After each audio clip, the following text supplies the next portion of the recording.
France Inter. Esprit d'initiative, vous connaissez ce rendez-vous, c'est celui que nous avons tous les matins avec celles et ceux qui ont des bonnes idées partout en France. Bonjour Cécile Bidot. Bonjour Simon. Votre micro s'est posé ce matin à Aix-en-Provence pour jouer au golf avec des personnes atteintes d'autisme. Oui, l'idée a germé dans la tête de Frédéric Poitou. Son métier, expert judiciaire. Sa passion, le golf. Chaque année, il organise une compétition réservée aux professionnels de la justice dont les bénéfices sont reversés à une association qui accueille 200 personnes présentant des troubles autistiques près d'Aix-en-Provence. Frédéric Poitou, dont le beau-fils est autiste, a remarqué que le golf était particulièrement indiqué.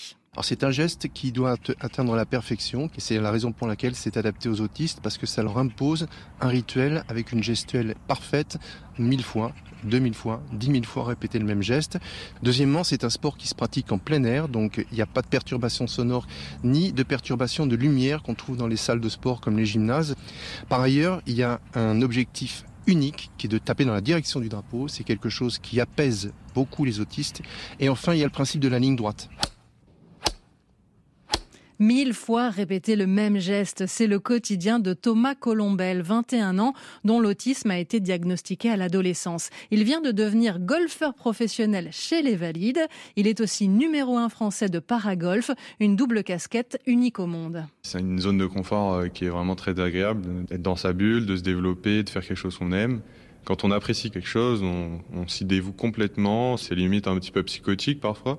C'est clairement de l'autisme pur et dur, ça. Est-ce que vous êtes fier aujourd'hui de là où vous en êtes ? Oui, bien sûr.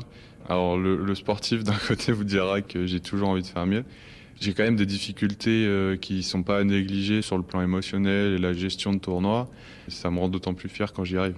C'est une très bonne chose de pouvoir véhiculer ce message, de ne pas coller des étiquettes trop vite et de se dépasser pour faire tout comme tout le monde. Thomas disputera cette année des compétitions en France, en Italie, en Espagne et même en Égypte. Et c'est une pratique qui est amenée à se développer ? C'est le projet mis en place à Aix Golf, un club familial qui va bientôt organiser des ateliers d'initiation pour les résidents de la Bourguette, l'association dont je vous parlais tout à l'heure.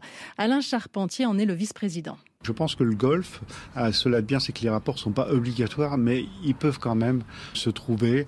Donc on attend vraiment de cet échange pour nos jeunes autistes, qu'ils puissent se retrouver dans un environnement sécurisant pour eux et développer leurs capacités. Les futurs golfeurs seront encadrés par Alexis Taille, qui, pourquoi pas, pourra détecter de futurs champions. La typique m'intéresse et je pense à Mo Norman, qui est un immense champion des années 1960 et il a inspiré de nombreux coachs avec sa façon de faire. Mo Norman, autiste, légende canadienne du golf, a révolutionné la technique du swing.